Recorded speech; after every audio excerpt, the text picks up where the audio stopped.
বললাম, এটা আবার নতুন কথা নাকি? এতে ভয় পাবারই বা কী আছে? আমি বললাম, তাতে কি হয়েছে? ছোট মাসি বললেন, পৃথিবীর 3 ভাগ জল, এটা আগে তো খেয়াল করিনি। তার মানে আমার মেয়েরা তো কখনো না কখনো জলের ধারে কাছে যাবেই। এদিকে আমি যে ওদের সাঁতার শেখাইনি, ওরা যদি ডুবে যায়, কালই যদি ডুবে যায়। আমি হাসতে লাগলাম।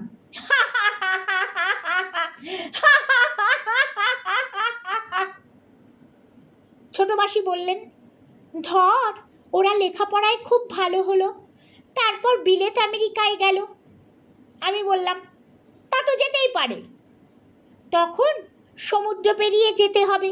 মনে কর সমুদ্রের ওপর প্লেন যাচ্ছে, হঠাৎ প্লেনটা ভেঙে গেল আর ওরা সমুদ্রে গিয়ে পড়বে।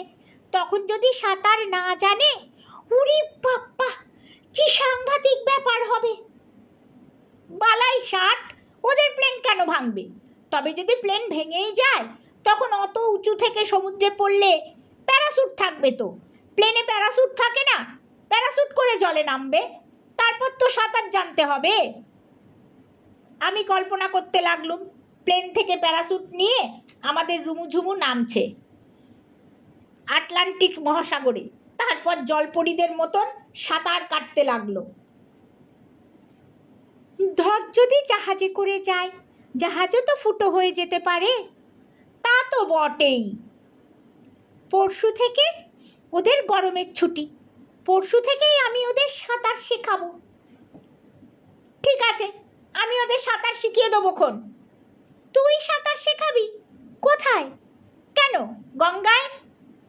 গঙ্গায় সাঁতার না শিখেই কেউ গঙ্গায় নামে?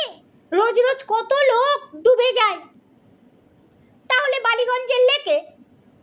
ধুত, ওখানে এক গাদা লোক সাঁতার কাটে, কত রকম নোংরা জলে থাকে।